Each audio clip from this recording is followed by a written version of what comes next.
Bukas ay ang tinatawag na lockdown sa buong Pilipinas dahil sa pandemic na COVID-19 o coronavirus. Ang daming nagpapanik buying dahil bukas sarado na lahat ng mga pamilihan. May isang caretaker na ang pangalan ay Joel, 21 taong gulang na nasa village sa isang tagong lugar sa Laguna. Siya lang ang naiwan para magbantay dahil yung ibang kasama niyang katulong ay umuwi para makapiling ang mga sariling pamilya. Wala nang ibang pamilya si Joel, kaya nagpa siya itong mamalagi na lang sa bahay. Bago lumipad ang kanyang amo papuntang ibang bansa, ay binilihan na siya ng mga kakailanganin niyang mga gamit para sa isang buwang lockdown. Ang bahay na binabantayan ni Joel ay medyo may kalumaan, malaki, yung tipong makikita mong bahay na pangmayaman noong early 2000. Tapos niya nalinisin ang bahay. 10:00 na rin ng gabi, kaya nagpa siya si Joel para matulog. Kinabukasan, gumising si Joel na sobrang tahimik ang paligid. Walang maiingay na sasakyan na karaniwan niyang naririnig. Nagsalita ito sa sarili. Ito na ang unang araw ng nationwide lockdown. Lumabas ng bahay si Joel. Nakita niyang makulimlim ang kalangitan, parang may nagbabadyang ulan. Inilabas ni Joel ang kanyang cellphone para tignan ang magiging lagay ng panahon. Pero nagtaka siya dahil walang internet. Iniisip niya na baka nawalan ng kuryente. Pero pagsilip niya sa bintana ng kapitbahay, umaandar naman ang electric fan nito. Kaya pumasok ito sa bahay para kumpirmahin. Nadismaya si Joel. Buisit, baka meron na namang daga na pumasok sa fuse box. Kaagad naman pumunta si Joel kung nasaan nakalagay ang fuse box. Noong naglalakad siya papunta ron, may narinig siyang ingay sa kwarto ng kanyang amo. Hindi siya pwedeng magkamali, ingay yon ng naglalakad na tao. Nagpa siya itong puntahan ang kwarto, bitbit ang isang baseball bat para proteksyon sa kanyang sarili. Naisip niya kasi na baka isa tong magnanakaw. Noong malapit na siya sa kwarto, may narinig siyang pamilyar na boses. Boses ito ng kasintahan ng kanyang amo na si Maris. Sir Jake, ikaw ba yan? Bakit ka nandito? Nagtatakang tanong ni Joel. Sinabihan ako ni Maris na kunin ang mga mahalagang papeles nito at ipadala sa kanya. Nagulat si Joel dahil hindi naman siya sinabihan ng kanyang amo na pupunta pala ito. Pero ipinagkibit balikat niya na lang at ibinaba ang baseball na hawak dahil sa nakampante na ito. Palagi naman niya itong nakikita dito at nobyo pa ito ng kanyang amo. Sir Jake, pupunta lang pala ako sa fuse box. Aayusin ko lang po ang kuryente. Noong binuksan niya ang fuse box, nagulat siya noong nakita niya na putol ang wire nito. Hindi ito naputol dahil lang sa kagat ng daga dahil napakapantay ang pagputol nito. Maya-maya, may narinig siyang mga yabag ng paa sa likuran. Noong paglingon niya, biglang may humampas sa ulo niya at kaagad na nawalan ng malay. Noong nagkaulirat siya, naramdaman niya ang sobrang sakit sa ulo at nararamdaman niyang may tuyong dugo na kumalat sa kanyang muka. Inilibot nito ang paningin sa kwarto. Doon lang din niya napansin na nakagapos ang kanyang mga paa. Ang mga kamay ay nakabitin habang nakagapos ito sa kisame. May busal din ang kanyang bibig ng tela. Maya-maya, may narinig siyang taong nag-uusap. Pasira yan sa plano eh. Patayin mo na. Baka makatakas at magsumbong pa yan. Saad ng babae na di niya kilala. Don't worry, may plano ako sa kanya. Narinig niyang nagsalita si Jake. Diyos ko babe, pag yan talaga nakatakas, problema. Tumahimik ka nga Jane. Naririndi na ako sa ingay mo. Biglang nagdabog si Jane at tumalikod na lang papunta sa pinto dahil sa inis. Doon si Joel naliwanagan. Pinagtataksilan pala ni Jake ang kanyang amo at balak pa nilang pagnakawan nito. Sinubukan ni Joel na makawala sa kanyang pagkakagapos pero sobrang higpit ang pagkakatali dito. Huwag mo nang tangkain. Gusto mo mas pahirapan kita? Pananakot ni Jake. Biglang sinuntok nito si Joel sa tiyan. Kahit sobrang sakit, hindi ito makasigaw dahil sa busal sa bibig. At dahil nanghina si Joel sa pagkakasuntok, wala na siyang nagawa noong inilipat ni Jake ang tali mula sa kamay papunta sa leeg at iginapos uli sa kisame. Yan, hindi ka pwedeng umupo dahil pag sinubukan mo, masasakal ka. Kaya di ka rin makakatulog. Nakangiting pagbabanta ni Jake. Ang talino mo talaga babe. For sure, pagkatapos ng lockdown, makikita yan ng losyang na si Maris. Saad ni Jane na tumatawa pa. Umalis na yung dalawa. Palagabog din itong isinara ang pinto. Mabilis lumipas ang mga oras. Medyo napapagod na si Joel sa kanyang pwesto. Pero dahil hindi siya pwedeng umupo, wala siyang nagawa kung hindi ilibot na lang nito ang paningin. Nakita nito ang baseball bat na malapit sa kanya pero hindi naman niya ito magamit sa kanyang sitwasyon na kinalalagyan. Tumingin siya sa may bintana. Nakita niyang bukas ang bintana ng kapitbahay at may umaandar na electric fan pero walang tao. Malalim na ang gabi noong naramdaman niya ang gutom. Nakakatulog din siya pero naalimpungatan dahil nasasakal ito. Madaming tumatakbo sa utak ni Joel. Naaawa siya sa kanyang kalagayan. Iniisip niya na ayaw nitong mamatay sa paraang ganito. Muli niyang tiningnan ang bintana ng kapitbahay. Nabuhayan si Joel noong nakita niyang may tao. Babae. Nakatalikod ito sa kanya at sumusuklay ng dahan-dahan. Napansin niya na sobrang haba ng buhok nito. Sumigaw siya para makaagaw ng atensyon sa babae pero walang lumalabas na boses dahil sa busal nito sa bibig. Sabay din ang pagbuhos ng malakas na ulan. Dahil din sa ulan, kaya nakita niyang isinara ng babae ang bintana nito. Nawala na din ang katiting na ilaw na pumapasok sa kwarto. Wala na siyang maaninag ng kahit ano. Ilang oras pa ang lumipas nung tumigil ang ulan. Sobrang inaantok na siya pero pilit nitong pinipigilan. Maya-maya, may narinig siyang iyak ng isang babae. Pinakinggan niya ng maigi at napagtanto niya na ang iyak na naririnig niya ay nanggagaling mismo sa kwarto. Halong kaba at takot ang nararamdaman niya dahil wala siyang nakitang pumasok sa loob ng kwarto simula kanina. Maya-maya pa, nang hilakbot siya, noong yung naririnig niyang pag-iyak ay nasa harapan niya na mismo. Hindi niya man ito makita pero sigurado siya na nasa harapan niya ito. Biglang tumawa ng malakas ang babae, parang nababaliw at kaagad tumakbo papaalis ng kwarto. Napatulala si Joel sa mga naranasan.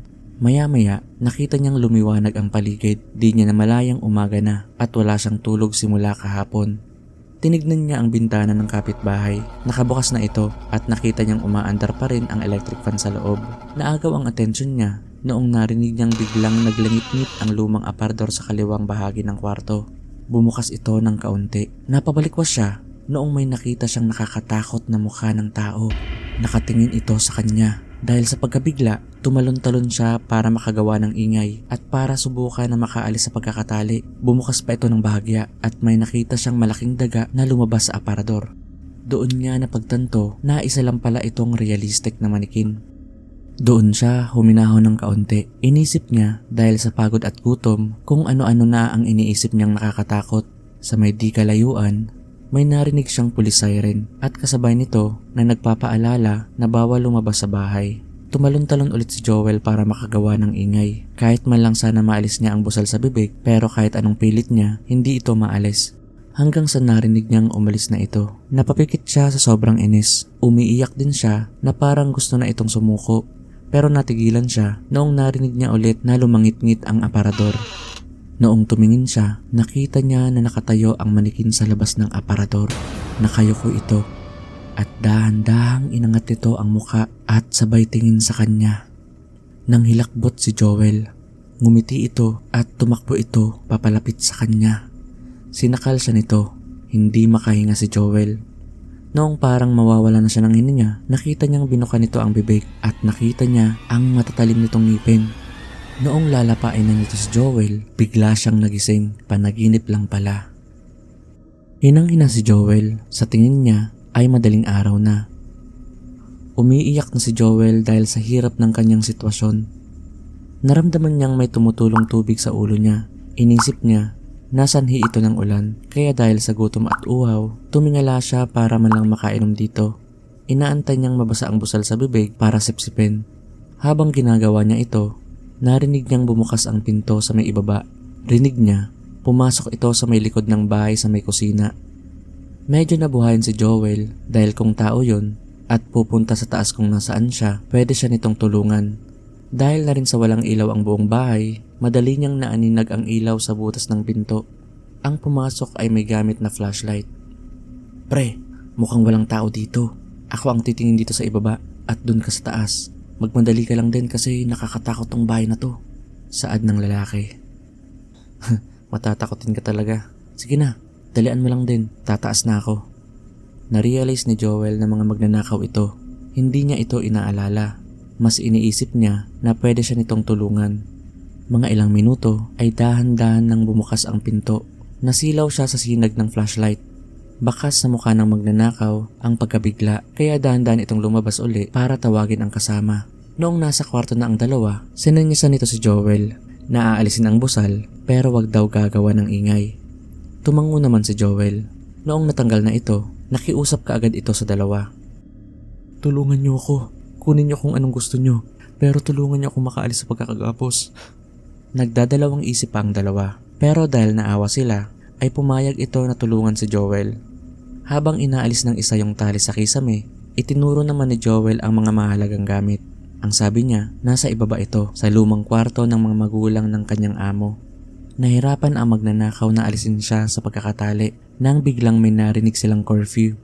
Kaagad na binusulan nito si Joel sa bibig at sumenyas na wag maingay. Noong umalis na ang curfew, tinawag nito ang kasama na nasa ibaba. Walang sumasagot kaya napilitan siyang puntahan ang kasama. Pipigilan sana ito ni Joel pero hindi siya nito napansin dahil nga nakabusal ang bibig. Matagal na umingay ang katahimikan sa buong bahay. Nang bigla niyang marinig ang sigaw ng lalaki na parang nakakita ito na nakakatakot na nilalang. Kalahating minuto na ang nakalipas kaya inisip ni Joel na umalis na ito at di na siya babalikan para tulungan. Nakatulala na lang siya dahil yun na lang sana ang pag-asa niyang makaalis sa pagkakagapos pero di ata sumang-ayon ang tadhana sa kanya. Unti-unti niya nang tinatanggap ang kapalaran sa kwartong ito noong may narinig siyang isang boses na kumakanta. Pinakinggan niya ito ng maigi dahil pamilyar ang kantang naririnig niya. Sarong banggi sa higdaan nakatango ako ning huni ning sarong kamkam. Ang sarong banggi na kanta na sa Tagalog ay Isang Gabi ay kinakanta palagi sa kanya ng kanyang dating nobya na si Divine. Kaya bumuhos ang luha sa mata ni Joel noong inalala niya ito. Alaala bago siya nito iniwan at di nagpakita pa simula noon. Pumikit siya. Mga ilang segundo noong pagbukas ng mata niya, nakita niyang may liwanag na. Umaga na pala.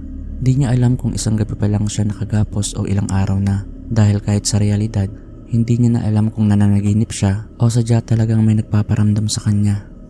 Tumingala siya. Nakita niya na medyo umimpis ang tali sa kisame kung saan itinali siya ni Jake. Tumalon-talon siya. Nabuhayan siya ng loob noong nakita niyang malapit na itong mapigtas.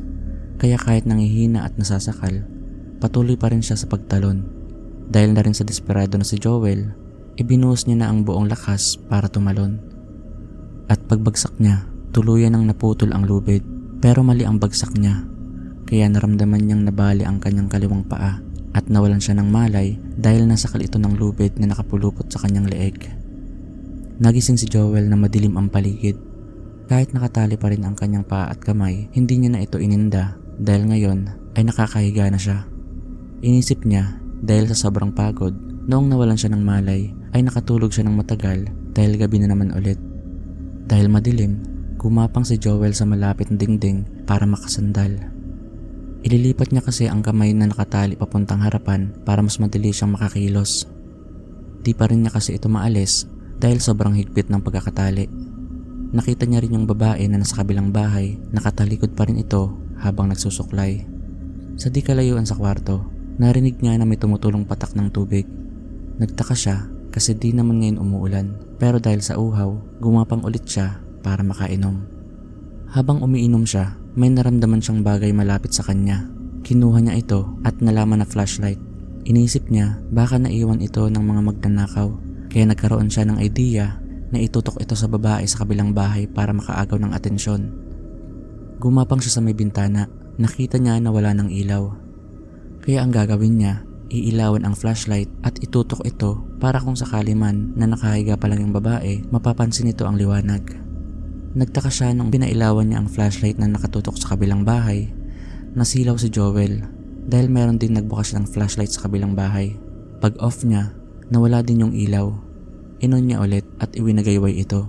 Yun din ang ginagawa sa kabilang bahay. Naguguluhan siya dahil parang ginagaya siya nito. Kinikilabutan na siya dahil may naisip siya na sana hindi totoo. Binuksan niya ulit ang flashlight at tinutok mismo sa kanyang muka. Tumaas lahat ng kanyang balahibo. Noong narealize niya, nasa simula pa lang, hindi na bintana ang nakikita niya dahil yung tapat ng bintana ay isang malaking salamin.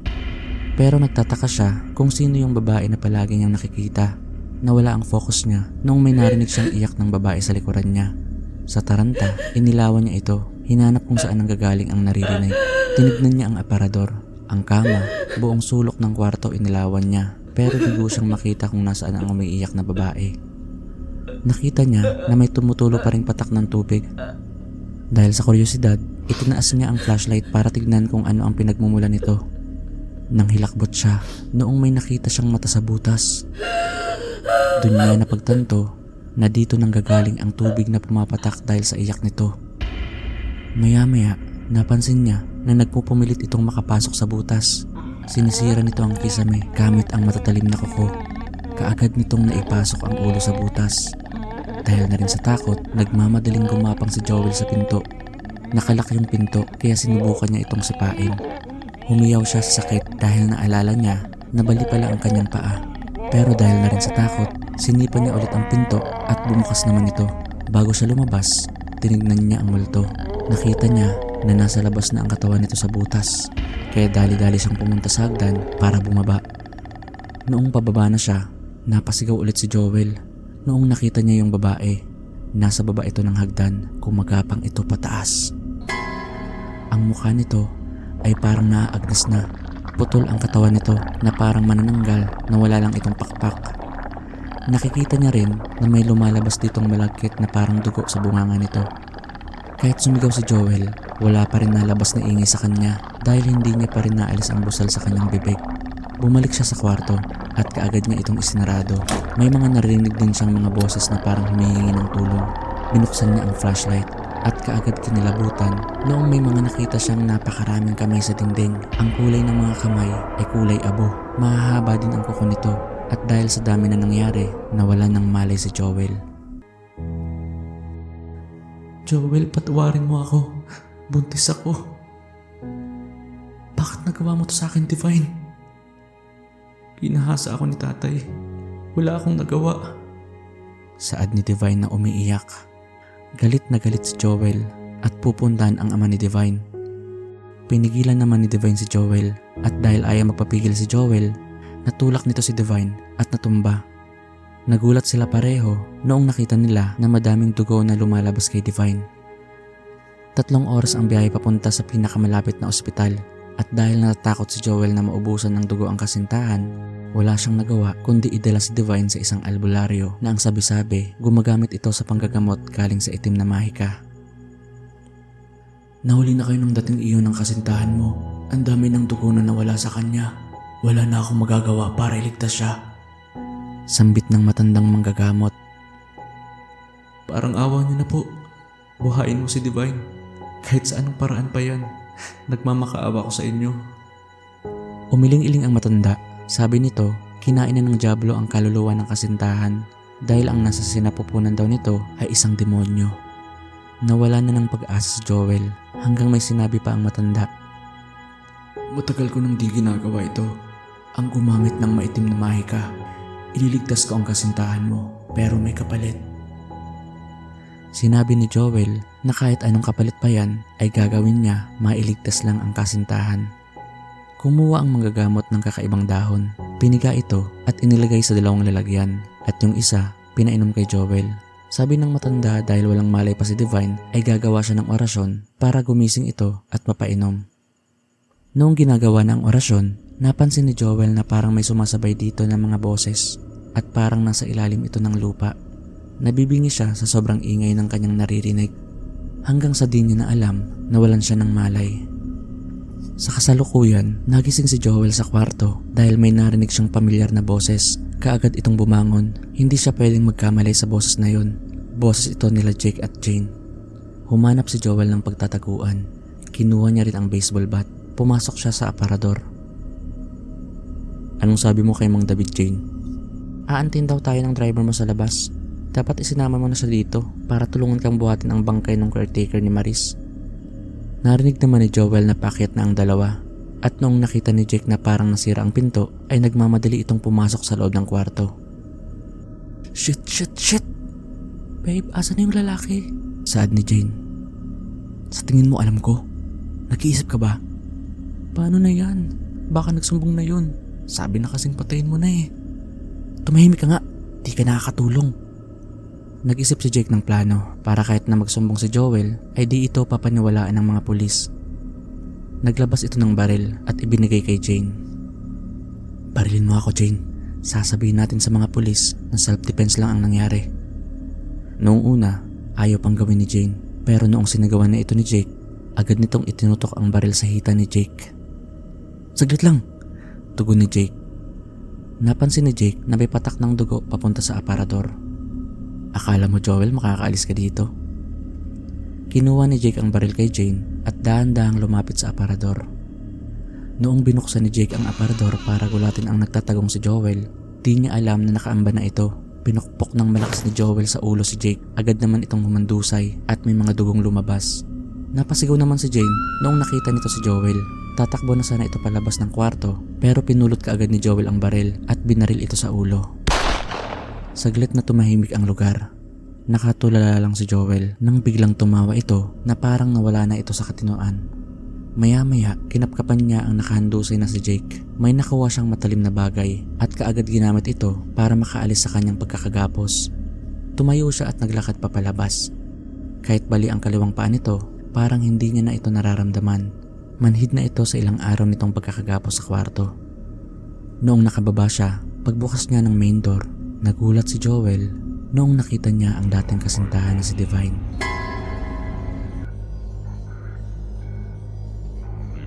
Joel, anong nangyari sa'yo? Saad ni Divine. Gulat na gulat naman si Joel nang nakita si Divine. Paano? Paano mo nalaman kung nasaan ako? Nilapitan ni Divine si Joel at kaagad niyakap. Sorry kung umalis ako, pero anong nangyari sa'yo? Ikinwento ni Joel lahat ng nangyari sa kanya. Sinabi niya na ginapos siya at nung bumalik yung gumapos sa kanya, napatay niya ito. Patay na ba? Sana buhay pa sila. Nagtaka naman si Joel dahil parang concerned pa ito sa pinatay niya. Mamaya ko na, Joel, ipapaliwanag. Samahan mo ako. Sana lang buhay pa sila. Inalalayan ni Divine si Joel maglakad at itinuro naman ni Joel kung nasaan yung dalawa. Dahan-dahan pa silang pumasok sa kwarto. Nanlaki ang mata ni Divine noong nakita niya yung mukha ng babae. Siya yun. Bumalik lahat ng alaala ni Divine sa gabing ginahasa siya ng kanyang ama. Habang natutulog si Divine, nagising ito na nakagapos ang kanyang kamay at paa. Nasa isang kwarto ito na punong-puno ng kandila sa paligid. Ginala niya ang kanyang paningin. Nakita niya na nasa loob siya ng isang pentagram, yung ginagamit ng mga kulto para sa kanilang ritual. Natakot siya kaya kaagad itong humingi ng tulong, pero dahil may busal ang kanyang bibig, wala siyang nagawa noong nakita niya na may 3 tao na nakasuot ng itim na robe. Nakatakip din ang mga mukha nito. Habang papalapit ito sa kanya, may sinasambit din itong dasal na hindi niya maintindihan. Pagkatapos nitong magdasal, yung isa, tinuro ang kasamahan niya. Parang sinesanyasan ito. Tinanggal nito ang takip sa mukha at nang hilakbot si Divine noong nakita niya ang kanyang ama. Ang pula ng mga mata nito na parang nakagamit ng pinagbabawal na gamot. Nilapitan siya nito at parasahang inalis ang kanyang damit. Sigaw ng sigaw si Divine pero wala siyang magawa dahil sobrang lakas ng kanyang ama. Nagsimula na ulit magdasal ang kasama ng kanyang ama at ginagawa ito habang ginagahasa ng kanyang ama si Divine. Dahil sa sobrang takot, nawala ng malay si Divine. Nagising si Divine sa 2 boses na nag-uusap. Nagkunwaring tulog si Divine at nung nakatsyempo, tiningnan niya ang mukha nito. Muling bumalik si Divine sa kasalukuyan. Ang babae na nabaril ni Joel ay isa sa 3 na kasama ng kanyang ama. Ikwinento naman ni Divine kung sino yung babae. Yung lalaking kasama niya, nasaan? Saad ni Divine. Nagtaka si Joel noong wala na si Jake kung saan niya ito huling nakitang nakahandusay. Nilibot ni Joel ang paningin sa kwarto. Nakita niyang nakasarado ang aparador, kaya alam niyang andun si Jake, buhay pa. Binuksan ni Joel ang aparador. Doon niya nakita si Jake nakaupo at hinang-hina. Noong nakita ito ni Divine, may sinabi ito na ikinagulat ni Joel. Kailangan natin ng isa pang kaluluwa na iaalay sa demonyo. Ikunento ni Divine kung bakit niya hinahanap si Joel. Noong nagising si Divine noong iniligtas ito ng albularyo, sinabihan siya nito na dapat hindi sila dapat magsama ni Joel dahil kung hindi, kukunin ang kanilang kaluluwa ng demonyo. Ito daw ang kapalit nito sa pagligtas sa kanya. Kaya ito rin ang dahilan kung bakit hindi na ito nagpakita kay Joel. Pero noong isang linggo bago mag-lockdown, sa di sinasadyang pangyayari, nakita ni Divine si Joel sa kanilang barangay. Hindi pala tumigil si Joel na hanapin si Divine kaya nagtanong-tanong ito.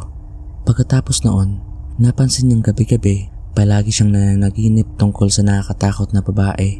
Tignan mo Joel, wala tayong anino. Yan ang palatandaan na malapit na tayong kunin ng demonyo. Pero may paraan pa para hindi tayo kunin. Kailangan natin ng 2 kaluluwa na kapalit sa atin.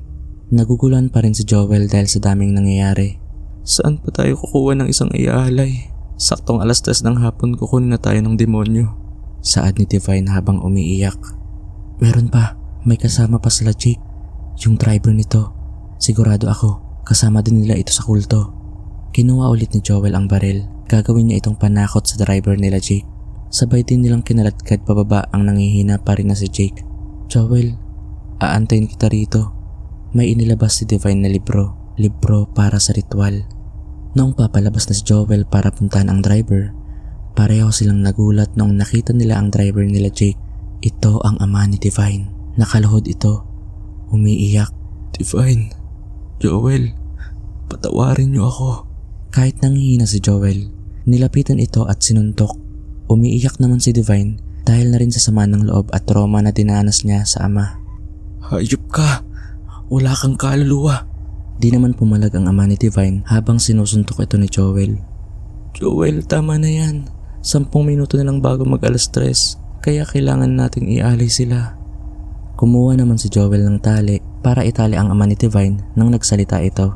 Kahit wag niyo na akong igapos, kusa kong isasakripisyo ang sarili ko. Alam kong hindi niyo na ako mapatawad, pero kahit dito man lang, mabawasan ang kasalanan ko sa inyo. Biglang may narinig silang putok ng baril. May humandusay. Si Joel.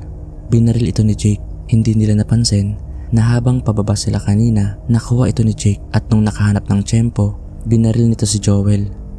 Pinuntahan naman kaagad ni Divine si Joel. Tinamaan si Joel sa balikat. Si Jake naman ay nagmamadaling nagtago sa taas. Biglang bumalik ang hiyawan ng mga nakakatakot na boses na parang humihingi ng tulong. Hudyat ito na malapit na mag 3:00. Tiningnan ni Divine ang orasan. 5 minuto na lang ang natitirang oras. Oh Divine, simulan mo na ang ritual. Saad ni Joel na nangihina pa rin. Nilak ni Jake ang pinto sa kwarto. Pero napahiyaw siya noong may mga kamay sa dingding. Inaabot siya nito kaya napasigaw siya. Narinig naman ito ng ama ni Divine kaya kaagad itong pumunta. Sinipa-sipa nito ang pinto at kaagad nabuksan. Sa kabilang dako, nakaguhit na ng pentagram si Divine para doon ilagay ang 2 alay. Tiningnan niya ulit ang orasan at nakita niya na 2 minuto na lang ang natitira sa kanila. Sinuntok ng ama ni Divine si Jake dahil pumapalag ito. Nawalan ito ng malay at kaagad dinala sa loob ng pentagram. Nagsimula ng mag-orasyon si Divine. Madaming naglalabasan ng mga nakakatakot na elemento. Parang handa na itong kunin ang kaluluwa ni Joel at Divine kung hindi sila magtagumpay. 5, 4, 3, 2, 1. Sabay na natapos ang orasyon. Saktong 3:00 ng hapon. Tumahimik ang paligid. Nawala ang mga nakakatakot na elemento. Maya-maya, lumiwanag ang linya ng pentagram at parang naging butas ito at nahulog ang ama ni Divine at si Jake. Bago ito magsara, nagpakita pa ang babaeng demonyo. Ngumiti ito. Tila nagsasabi na maswerte sila dahil nakakuha sila ng alay at hindi sila ang nakuha. Nagyakapan ang dating magkasintahan. Umiiyak si Divine dahil sa wakas di niya na kailangan lumayo kay Joel. Mga ilang minuto pa ang lumipas, may narinig silang tunog ng pulis at ambulansya. May tumawag daw noong may napadaan sa labas ng bahay at narinig ang mga komosyon. Kaagad naman na dinala si Joel sa ospital dahil sa kalagayan. Noong nagising si Joel, sobrang maaliwalas. Nakita niyang tulog si Divine. Nakayo ko ito sa higaan. Hinimas naman nito ang ulo ni Divine kaya nagising ito. Kamusta na pakiramdam mo? Saad ni Divine. medyo okay na. Pero wala to. Dahil ang importante, andito ka na ulit. Naluluha naman si Joel at niyakap si Divine. Pinikit niya ang mata dahil sa sobrang kaligayahan ng nararamdaman. Biglang may binanggit si Divine. Oo Joel, hindi na tayo maghihiwalay. Kahit kailan, sa akin ka na. Kahit anong gawin mo, akin ka lang. Nagtaka si Joel sa narinig, kaya bigla niyang minulat ang mata. Nang hilakbot siya noong nakita niya na wala na ito sa ospital. Kung hindi, nasa kwarto ulit siya. Tiningnan niya ang aparador, ang baseball bat, at mga walang buhay na katawan nila Jake at Jane. Tiningnan niya ang babae na nakayakap sa kanya. Dahan-dahan itong inangat ang ulo. Ang mukha nito ay hindi si Divine. Nag-hallucinate na lang pala siya. Simula ito noong napatay niya si Jake at Jane. Nangyari ito dahil sa ilang araw niyang pagkakagapos. Nakangiti naman ang babaeng demonyo sa kanya at napasigaw siya noong sinabi nitong, "Akin ka lang." Makalipas ang ilang buwan ng lockdown, pinayagan na muli na lumabas ang mga tao. Sa balita, may trending sa mga dyaryo at sa social media. May mga nakitang bangkay sa loob ng isang bahay. Pinangalanin ito Jake Ejercito, Jane De Leon, Joel Cruz. Dalawang sinasabing mga magnanakaw na si Jose Atwali at driver ni Jake si Pedro Jeronimo. Pero ang palaisipan, dahil may nakita ring bangkay na ayon sa pulis, mahigit na raw 1 taon ito na nasa bahay at nakita ito sa kisame ng kwarto. Ang pangalan nito ay si Divine Jeronimo. Ayon sa investigasyon at autopsy, buntis daw ito. Namatay ito dahil naubusan ng dugo. Ang hinihinalang suspect ay ang kalaguyo nitong si Joel.